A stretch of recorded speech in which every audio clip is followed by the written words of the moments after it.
Bonjour et bienvenue à l'église de Mont-de-Vent-Sassay, Notre-Dame de l'Assomption. C'est une église qui a été construite à partir du XIe, XIIe siècle, mais une partie de l'église est peut-être plus ancienne, je vous en dirai plus plus tard. Alors vous vous trouvez ici sur une butte, on est surélevé par rapport au niveau de la Meuse, on est à peu près à 300 mètres d'altitude. La vallée de la Meuse s'étire en contrebas. Pourquoi une église sur une butte et en dehors du village? Eh bien tout simplement parce que le lieu n'est pas du tout anodin, il a été occupé depuis le néolithique. On a eu des druides comme dans Astérix, on a eu des druides celtes dans la forêt, il y a des sources dans le sol, ce qui nous cause d'ailleurs pas mal d'ennuis avec les moisissures dans les murs. Mais ce magnétisme a toujours laissé penser à un pouvoir particulier, un pouvoir magique des lieux. Alors, l'église en fait a été construite par les chanoinesses d'Andenne. Andenne, ça se situe en Belgique, c'est au bord de la Meuse, entre Namur et Liège. Et la première construction de l'église daterait du 7e siècle, donc on est carrément en 680. Ce serait la dernière princesse mérovingienne Bègue qui aurait fait construire l'église en souvenir et en hommage à son mari, tué par leur fils adoptif. Et tué par leur fils adoptif en ces lieux mêmes. Donc voilà, les chanoinesses sont allées s'installer à Andenne à la suite de Sainte-Bègue et au Xe, XIe siècle, Andenne a été ravagée par les Normands et par les ducs de Hainaut et les chanoinesses ont fui et sont venues se réinstaller à Mont-de-Vent-Sassay où Sainte-Bègue avait sa résidence secondaire. Et en fait, quand on passe la colline devant l'église et au-delà du village, se trouve un lieu-dit qui s'appelle la ferme de Jupille. Et il faut savoir que Jupille était la résidence principale des maires du palais mérovingien à côté de Liège, qu'il y a encore là-bas une institution de chanoinesses et les chanoinesses de Bègue sont venues se réinstaller ici et construire cette église qui est surdimensionnée par rapport au village et par rapport à la région, mais elle était prévue non pas pour être une église paroissiale, mais pour être une église abbatiale. Et donc, tout un monastère devait être construit à la suite, qui n'a jamais été construit, et nous sommes restés avec cette église magnifique. Voilà, ce sont les plus anciennes voûtes de l'église de Mont-de-Vent-Sassay, de Notre-Dame de Mont-de-Vent-Sassay. C'est la partie romane de l'église. Elle date de la fin du XIe et du début du XIIe siècle. Donc c'est un chœur roman à 5 pans avec des arcades en plein cintre.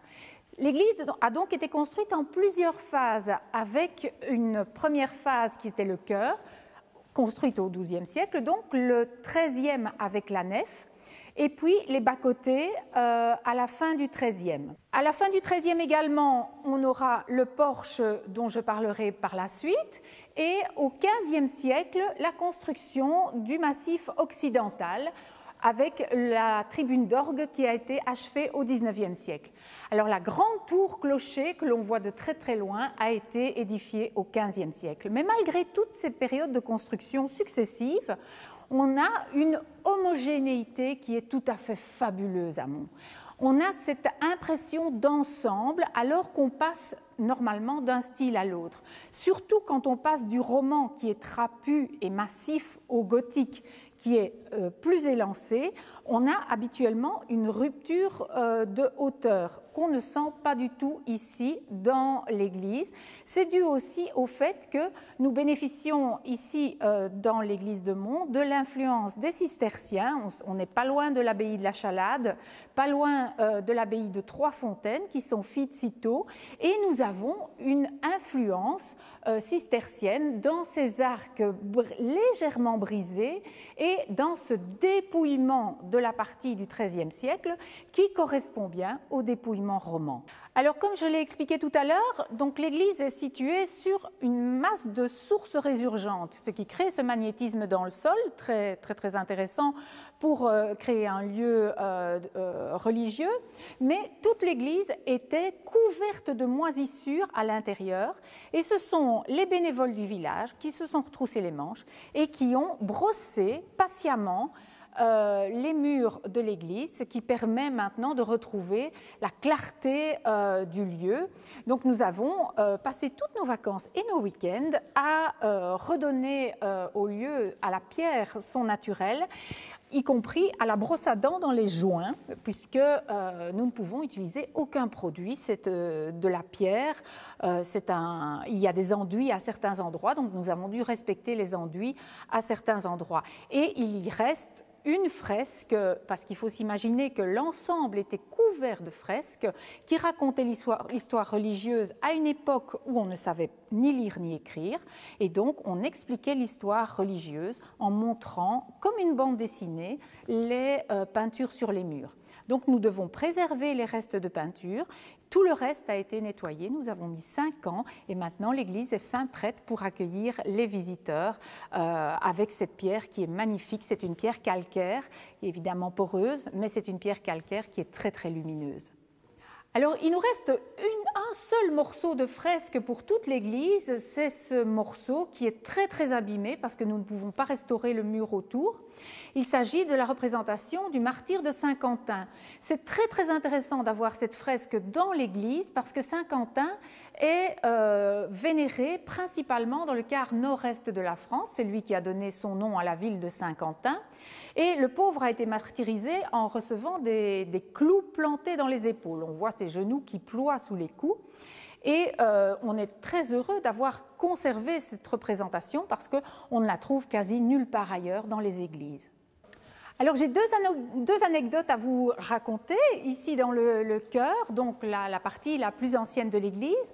Tout d'abord, je vais vous montrer un endroit au centre du chœur. Quand on se place au centre du chœur, on a l'impression que le sol, que le carrelage et l'axe de la nef ne sont pas sur la même droite. Et en fait, ce n'est pas qu'une impression, il y a vraiment une rupture d'axe.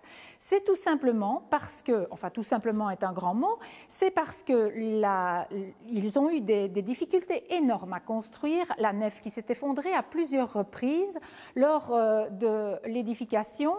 Et ils ont eu des difficultés parce que le sol est marécageux et donc il est instable. Les piliers se sont laissés aller, la nef s'est écroulée donc, et la dernière fois, ils ont décidé de désaxer légèrement le bâtiment pour pouvoir arrimer les piliers. Il en reste que donc cet axe n'est plus exact. On a raconté que c'était une erreur de l'architecte qui a fait pleurer toutes les larmes de son corps après, voyant qu'il s'était trompé dans l'axe du chœur qui normalement doit pointer vers l'est, mais c'est plus un problème technique. Alors une deuxième anecdote, mais elle est très très touchante. En fait, l'histoire d'une église, ce n'est pas seulement une histoire qui s'arrête à sa construction, il y a aussi pendant des siècles toute une vie dans l'église. Et ici, nous avons des stalles en bois qui n'ont rien de particulier, elles ne sont pas extraordinaires, mais elles comportent des petits messages gravés par les enfants de chœur qui s'ennuyaient sans doute, et qui sont des traces de l'histoire aussi touchantes que tout le reste de l'édifice. On a notamment sur ces bancs gravé des « À bas les collaborateurs »,« Vive Roosevelt », donc des choses beaucoup plus proches de nous, mais qui nous prennent aux tripes quand même. Donc, dans des cours de la construction de l'église, je vous ai dit le chœur 11e, 12e siècle, la nef 13e siècle, les bas-côtés fin du 13e siècle, et le porche d'entrée, lui aussi, milieu du XIIIe, fin du XIIIe. Alors vous vous trouvez quand même devant le plus ancien porche sculpté, conservé de Lorraine. Il y en a d'autres qui sont plus anciens, mais ils ne sont pas conservés. Ici, c'est la statuaire d'origine qui a été conservée. Et il est fabuleux, ce porche. Tout d'abord, sur la droite, vous avez une évocation de l'Ancien Testament et deux personnages qu'on ne trouve quasi jamais dans une entrée d'église, c'est Ève et Adam. Il faut s'imaginer qu'ils étaient nus au départ et puis qu'un curé au XVIIe siècle a trouvé ça quand même assez indécent et les a fait rhabiller. Ensuite, nous avons Moïse avec les tables de la loi, Abraham prêt à sacrifier son fils, et puis un personnage qu'on trouve également très très rarement, c'est Noé. Noé, et comment sait-on que c'est Noé? Eh bien parce que non pas, son nom n'est pas inscrit sur le socle de la statue, je vous ai dit, les gens ne savaient pas lire au Moyen-Âge, mais on a ici en dessous une espèce de petite barque dans laquelle est installé un personnage qui tient un rameau d'olivier, et on a la colombe de la paix à l'avant du bateau. Le bateau est sur des flots ondulés. Donc on a tous les éléments qui font penser à l'arche de Noé, mais tout est réduit et symbolique. Une fois évidemment qu'on vous avait expliqué que c'est Noé, eh bien vous le reteniez. Alors, pourquoi Noé? Eh bien, je vous l'ai dit, l'Église est construite sur des sources résurgentes, donc sur de l'eau. Et tout dans le porche de cette église fait référence à l'eau.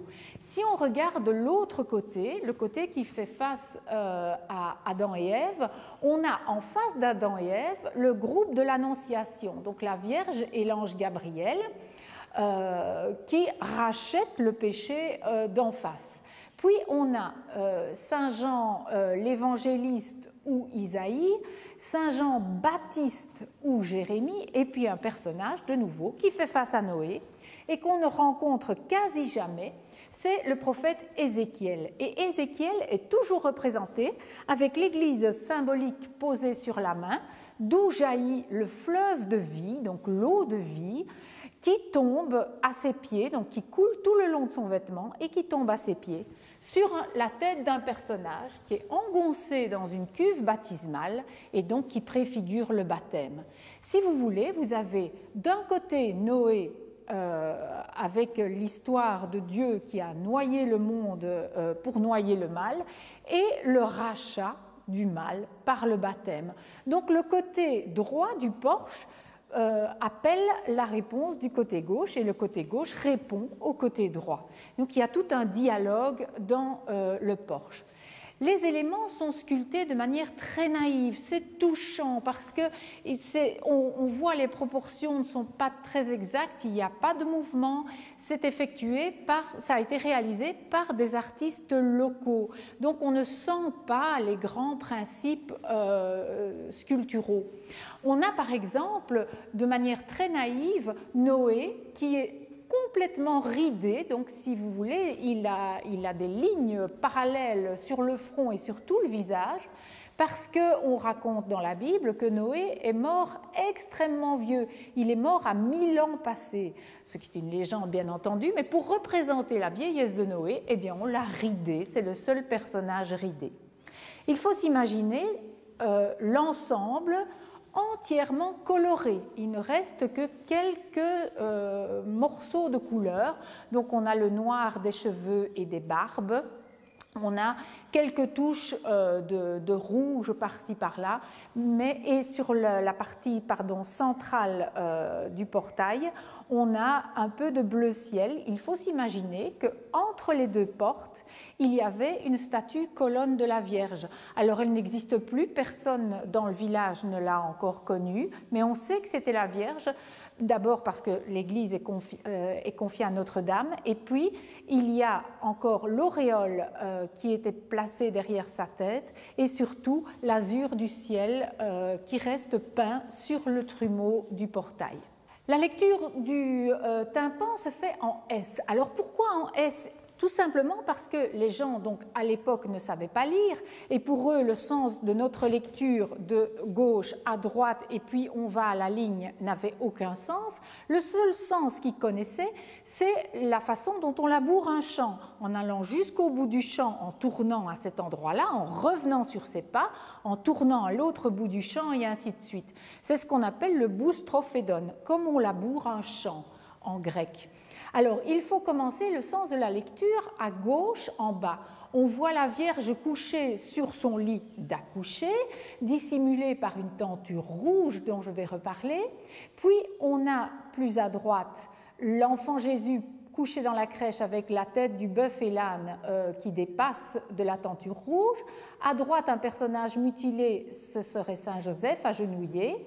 Et puis, on monte monte d'un étage, on est dans la bandelette supérieure, on a 3 silhouettes avec des bâtons, ce seraient les rois mages, puis on a les bergers avec les moutons. À gauche, la fuite en Égypte, elle est magnifique. Oui, il y a très peu de détails, mais elle est magnifique, elle est très bien conservée. Puis on monte d'un étage, on a le massacre des innocents, on voit les soldats transpercer les enfants avec des sabres, puis toute une partie qui est très très abîmée à droite qu'on ne sait pas identifier, et tout en haut, un personnage rare aussi dans les porches d'église, c'est Hérode couronné, à la place de Dieu le Père ou du Christ roi. Alors pourquoi est-ce que ce tympan est tellement abîmé? Eh bien parce que par hasard, tout à fait par accident, un obus lors de la guerre 14 a explosé ici dans le porche et a abîmé toutes les extrémités, donc les mains, les petits détails, toutes les petites pièces de pierre ont volé en éclats. La partie qui a le plus souffert, c'est effectivement cette partie droite du tympan et aussi ce qu'on appelle la Jérusalem céleste. Au-dessus des statues, on voit des petites maisons avec des tours. Eh bien, c'est la Jérusalem céleste symbolique qui est représentée. Alors, tout en haut, on a les voussures avec les personnages de la Bible. C'est trop long à détailler. Et la couleur orange n'est pas une couleur qui a été ajoutée, mais simplement la pierre qui a cuit parce que l'église a été incendiée à plusieurs reprises et donc nous avons quelque part de la terre cuite là au-dessus. Alors ce qui est très très intéressant, c'est le fameux drapé rouge qui cache la Vierge. Il y a 2 hypothèses envisageables. Si on écoute les anciens du village, très pragmatiques, ils vous diraient « Oh, ben, ma bonne dame, c'est la Noël, la Vierge elle a froid, on lui a mis une couverture. » Mais bon, ça ne tient pas trop la route. C'est vrai que c'est la Noël, mais bon. Les 2 autres hypothèses, donc, ce serait le personnage de la Vierge qui est un personnage tellement sacré et pris dans une position tellement intime qu'on aurait dissimulé son intimité. Ça ne tient pas fort non plus parce qu'on a plus à droite le bœuf et l'âne qui sont dissimulés par la même tenture rouge et qui, eux, sont tout sauf sacrés. Donc cette hypothèse-là ne tient pas la route. Par contre, une 3e hypothèse, et on retrouve ce système dans les manuscrits du Moyen-Âge, au XIIIe siècle, on était incapable de représenter la perspective. Or, un lit et une personne couchée sur un lit, pour quelqu'un qui ne connaît pas la perspective, c'est d'une difficulté insurmontable. Et donc, quand on était face à des problèmes de représentation de la perspective insurmontables, eh bien, on tendait une petite tenture pour se tirer d'affaire. Et il faut probablement voir ici cette solution-là qui a été adoptée. Alors, dans l'histoire de l'Église, il y a évidemment les Mérovingiens et les Carolingiens. Et dans toute l'Église, on trouve ces influences de l'art carolingien et mérovingien et des influences notamment d'Aix-la-Chapelle, de Trèves en Allemagne. Il faut savoir aussi que le chemin de Saint-Jacques de Compostelle passait par la frontière germanique et donc par Aix-la-Chapelle notamment. Et qu'est-ce qu'on constate ici? Quelque chose d'incroyable parce que c'est très très rare, c'est la forme octogonale du porche. Cette forme octogonale qui rappelle la chapelle palatine de Charlemagne à Aix-la-Chapelle. Alors Charlemagne est un personnage très très important ici parce que c'est l'arrière-petit-fils de Sainte-Bègue, donc qui était la fille de Pépin de Landen, et Charlemagne serait, on dit serait parce qu'on n'en a absolument pas la preuve, serait représenté ici dans le porche avec son grand livre de la connaissance et sa couronne. Et un 2e personnage représenté dans ce porche serait le bon roi Dagobert, donc Saint Dagobert, qui avait installé la dernière capitale des Mérovingiens à Stenay, soit à 10 km d'ici environ, et le pauvre Dagobert a été assassiné dans la forêt de Houèvres, qui se situe juste de l'autre côté de la Meuse par rapport à nous. Et il y a d'ailleurs encore la source Saint-Dagobert qui est mise en évidence dans la forêt et les chemins de Saint-Dagobert que vous pouvez encore parcourir, qui y mènent et qui montrent l'endroit où Dagobert a été assassiné. Donc c'était un attentat clairement. Et la dynastie mérovingienne s'est éteinte à ce moment-là. Alors nous descendons maintenant dans la partie la plus remarquable de l'église. Elle date probablement du XIe siècle et c'est un bonheur de vous la faire découvrir. Mais je vous invite à nous rejoindre la semaine prochaine pour que je vous en parle plus en détail. Soyez avec nous la semaine prochaine.